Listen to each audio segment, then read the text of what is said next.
It's the most important thing out there. If you understand what I say in that book, you'll understand life, death, and the reasons behind it all. I'm not saying any complicated words. Words don't make it better or easier to understand. Using high-tech words just means nobody knows what they're talking about. Let's just put words out there. Fusion, I mean, it's a complicated word. Quantum physics, complicated word. But are they beneficial to the human race? Is any of that stuff beneficial to you and me? Oh, well, if I could put all my stuff in it and open up a space, put all my stuff in it and close that space up and make it disappear, I'd have a clean house. That's what it would be limited to for a human person. When somebody's trying to walk through space into a different dimension and go to a different reality and all that kind of stuff, what truth are they looking for? What do they want to find? Do they really think God would be standing there and say, hey, you made it to this level? Well, there'd be deities and demons and every other thing there, that's for sure. Once they get CERN up and running and jump through it, just like the Montauk Project and the Philadelphia Experiment, it's going to screw up the planet even more. And the Philadelphia Experiment, when they did that, put a rip in, and I can go into that too, but that's when all these entities and creatures and everything else came into this reality more so than ever, which is infesting the planet right now. Whether you believe that or not. Look at what's happening. When you see children unaware, doing things unaware, nothing good can happen. Awareness makes a person think, react, and work in the right projection of movement. But without that, they're like a bullet. Shoot it through space. Shoot it. Just shoot it into the air. Going to go keep traveling until it hits something. Unless you're on the ocean and shoot across the ocean. But we put out this stuff that's going to affect somebody else even. And that, again, causes karma. What you do, you shall reap. Okay. But what you do to others, they will reap, and then they have karma as well. If some child gets killed, you got drunk, went out and hit somebody and killed somebody, that family is going to suffer. And if somebody died that was young, male or female, stop the production of another family that could have came from that family, and then those families stop being able to produce from that. So you're changing history. Every action we do when life and death happens changes history, changes the reality of the future. I mean, like if Obama's mother had a problem, or Trump's mother or father had a problem, or any of that, guess who wouldn't be president? Who wouldn't be here? And I could go into that from the Montauk Project, but that's just another story. Again, it's about truth, whether we want to face it or not. We each choose the way we want to live. And most people choose to have as much fun as they can, which is very little, to live their life the best they can, which is not really that great. I mean, a multimillionaire can do anything they want. Anything. And what do? Go to an island and party and drink on the beach? Go to a high-class restaurant and spend $10,000 for dinner? What does money do that makes it better? When people say, well, I'm better, when the ego kicks in and they think they're better, rich people think they're better, why? Do they understand pain and suffering? Well, I had a sore thumb, or I broke my finger. When you lose your children, do they see? Now, I mean, one of the people, I'm bad with names, I can't even think of it offhand, but he was a singer and lost his son, and then he wrote his song about it. Famous singer. So, it'll touch you when it happens. Oh, but that's not my problem. I don't want to worry about things like that. No, because you're living in this fake truth that you're protected. Soul is protected, not the body. Anything can happen to this body by anybody. And it has nothing to do with God watching over you. We can take the right path or the wrong path, any given time, the right action or wrong action. If you decide to go to a club and the club gets burnt down, whose action was it? God's? Did you listen when you were told not to go to the club? Well, I didn't hear it. Spirit tells you everything. whether you can hear it or not, is the limitations and the ignorance of the human race and the mind. As long as we believe the mind is important, the mind shuts soul off from talking to it. Like if you had a tape recorder talking to you, you would just shut it off. I don't want to hear that. The mind does that. Because the mind's only a program. It's a computer chip. It's programmed with thoughts from the time you're born. What you believe, what you accept, and what you know. The only time you can go outside of that box, the only time, is having a complete awareness of an out-of-body experience or a near-death experience. Not that it's going to answer everything, but it'll show you a lot more about the truth, about that concept, the ideas, and everything you perceive. So would you rather listen to somebody talking about how to look in the mirror and say, you're beautiful, you're great, you can have everything you want, I'm going to go get a great job, great wife? Go ahead. And that's where you're going to go. Your attention's focused on the physical and being caught up in the lies and the twisted ideas of what Earth is about. Can you as a single person feed the world? Of course not. Can you work to try in any level? I just put a video out. I put something online about how they're taking medicine away from sick people in pain. I'm putting it out there. I only got a few people. People aren't even willing to put their name on it. They're afraid to. Oh, you're supporting drugs. No, I'm not supporting drugs. Do you know people that are in extreme pain? Do you? Do these people that are constantly attacking opioids and marijuana and all these things, oh, it's so bad. It's so bad. Be in pain the rest of your life, and you'll know what bad is. Every day you say, I'm still alive, I'm still alive, I'm still in pain, I'm still here. I can't get out of bed, I can't move. Do you ever hear anybody like that? Do you know people like that? You should. It might help you see what the government's doing to seniors around the United States. Let's take that to the point. All right. The big thing is opioids because everybody's committing suicide on pills. Well, let them. Do you feel like you have the right to stop them?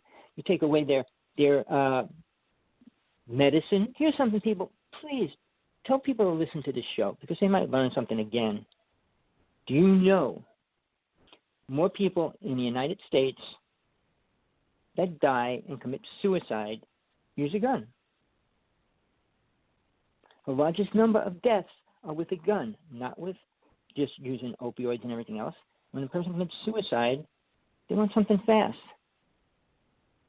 And they feel that they want to know that it's going to happen. I saw a lady shot herself in the head. The bullet, 22, went right through her brain, and she lived. And she lived to talk about it as well. So, but again, when we say, drugs and alcohol, if a person's going to die with drugs, let them. What do you feel you need to stop it? Too many people are dying. Well, every single second there's somebody out in the car driving drunk. Look at how many accidents happen in one day, more than any other thing as well. Do they outlaw drinking? Well, you can't drink and drive. Well, how do you stop people from driving that drink? Everybody that goes to a bar and leaves it, how do they get out of there? Walk? How many people walk away from a bar? How many people go to their car? I know when I used to go to a club once in a while, the cops were always outside watching people come out, going into their cars, and they would go up to some people here and there. But how do you stop them all? You don't. And you can't. Because you already created a system that's horrible. And it works for them, and it doesn't work for the people that are out there driving their car and some idiot drunk comes flying by and plows into them. So we can deal with it or we can't. The truth or not. But when we listen to these things, now I'm going to get back to the medicine thing. Let's take opioids away and give them this new synthetic opium and these pain pills, pain medicine. Give them all these rehab medicines and stuff. All the different kinds. There's multiple. I just picked the one because that's the one they say all the time. But there's multiple drugs that they're stopping. Even those newer words, I'm not going to say them, but they're out there, and they're going to try to make them all illegal as well. But here's the thing. The FDA, a great word, isn't it? Oh, they're out there to protect us. From what? From living? Tell me this doesn't amaze you. If you go out and buy to a doctor and say, well, I got this problem, And I say, well, we can give you this medicine. And then you read the label, you listen to it on TV even. Oh, this medicine is good for this. And then they say, but it can cause 10, 20 problems. Does that sound like protection? Does that sound like the right answer? Well, I'll give up my heart attack so I can have every other kind of problem in my body. Lose my liver, kidneys, and my brain can stop functioning or whatever. And you listen to them. I can go blind and all these other little things that come out of the medicines. So for them to say, this medicine's okay to treat that, but it causes all these other things. May cause. Because everybody's body is different. Not any medicine works the same for any person. But they want you to believe that if you take the medicine that says good for a heart attack and you had a heart attack, that it's good. But if it causes high blood pressure or low sugar or high sugar or different things, all these different medicines do different things. Make you go blind and all these aspects of it.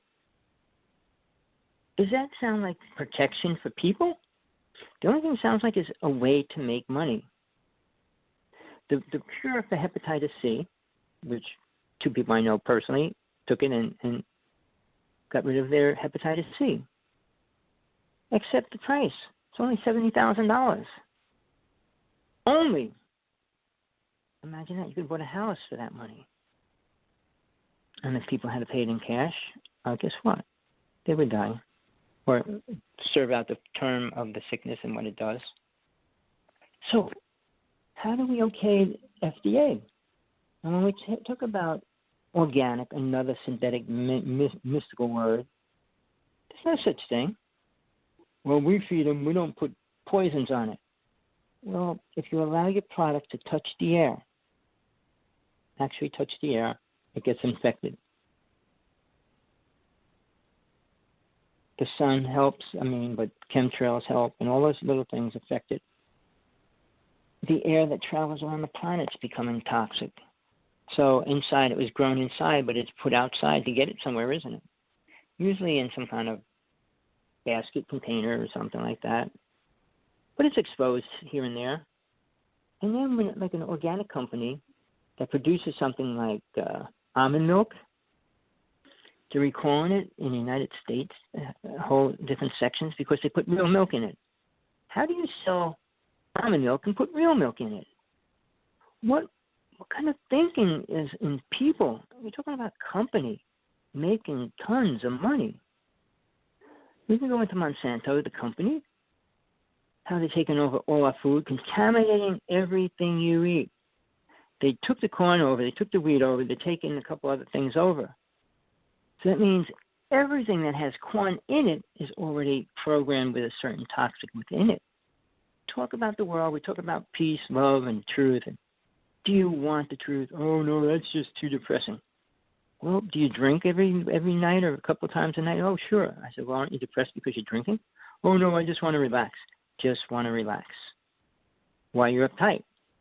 Well, because I'm not making enough money and it's hard to do my job. Well, life is tough, isn't it? So let's fantasize about being in a beautiful world and making it sound perfect, which it's not. So I'm going to try to put that link up that I had. I'm not going to be able to do it on my computer right now. I've got so many things screwed up here right now, but maybe next time, of how to support people that are on medicine and things. Not the drug addicts selling it or dealing it or whatever, taking it. The ones that need it, the ones that are in pain, that have problems. They go to a doctor, and they go there with pain and real problems. Hey, doc, I need some medicine. Okay, write it out and give it to them. How do we check that out? Well, we can go into that, but not right now. We need to look at what we're doing as far as the words that I mentioned. All right, mankind has taken those words and created their own system behind it. Who legalized alcohol? Who legalized marijuana? Who made it illegal? Who did these things? Think about it. Remember when bathrooms were black and white? I didn't remember that, but I knew it, but I didn't know the difference, and I was always going in the wrong bathroom because I couldn't read. So what are we doing?